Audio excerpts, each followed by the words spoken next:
بكتب مشان احس حالي انه انا موجود، مثل الالهام بيجيني انه يلا اكتب.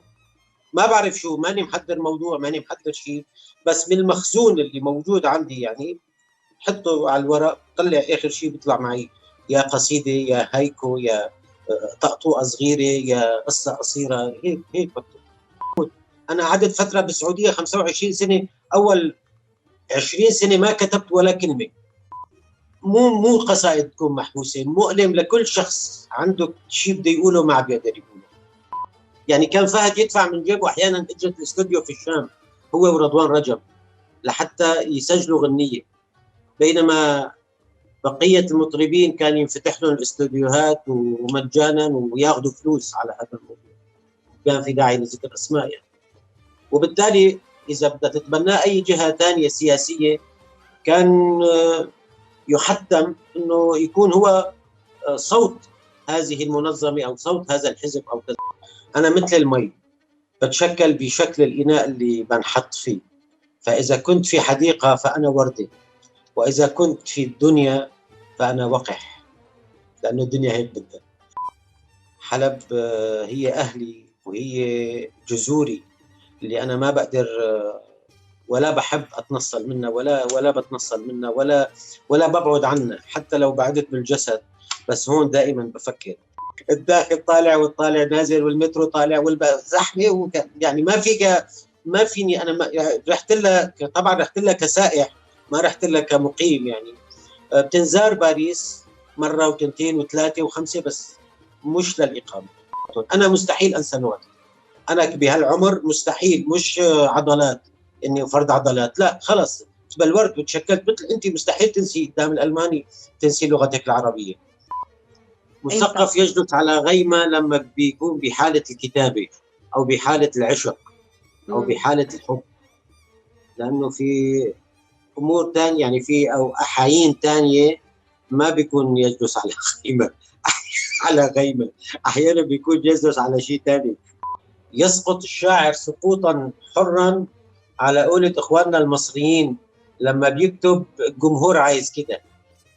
بس المشكله مش بذوبان الاجنحه، المشكله بانه واحد يقعد ويعمل هليله على هذا الموضوع ويعمل بكاء على الاطلال.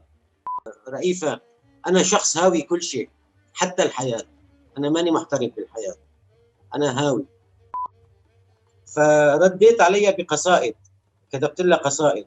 بعد فتره اكتشفت انه هي جايبه هدول القصائد من الشبكه والموعد، هدول المجلات اللبنانيه. بتمنى اكون عم بمثل على خشبه المسرح. سوريا كلها انحرقت، يعني ما وقفت على السكرتون، ما وقفت على السكرتون رئيسا. سوريا كلها انحرقت، فلذلك نحن عم نقول قلب سكرتون محروق، اللي هو عباره عن نموذج لشيء موجود في سوريا ومحروق، ان كان بني ادم وان كان شجر وان كان حجر وان كان اي شيء. ففي هو نوع من الارشيف جوات السكرتون. فسوريا هي عباره عن هذا البيت، والسكرتون هو ارشيف لسوريا، فلما تكون السكرتون محروق يعني حرق ارشيف سوريا.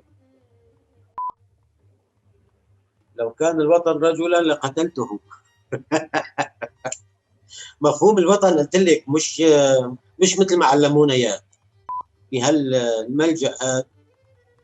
ما راح نحرق القفله، لانه القفله غير اعتياديه خالص خالص خالص. ما حدا حيتوقع قفله الروايه شلون، وهي بتنقفل باخر صفحه انه الوطن هو تدافع عن ارضك، تدافع عن عرضك، تدافع عن اين عرض اين شرف، تعال هون واقف واقف عملك عملك حاج. شبعنا الوطنيات هي كلها يعني، شبعنا هالحكي كله، شبعناه يعني خلص طلعت ايدها مثل ما بيقولوا يعني. ويبرك يوزع مي على العالم من فوق البراد ويقول لهم قولوا يعيش الفلان ويسقط الفلان. هذا الوطن بالنسبه له. ان تكتب هذا يعني ان تفشل في رسم ضحكه طفل ادارت له الدنيا ظهرها فرسم عليه ارجوحه وعيدا جديدا.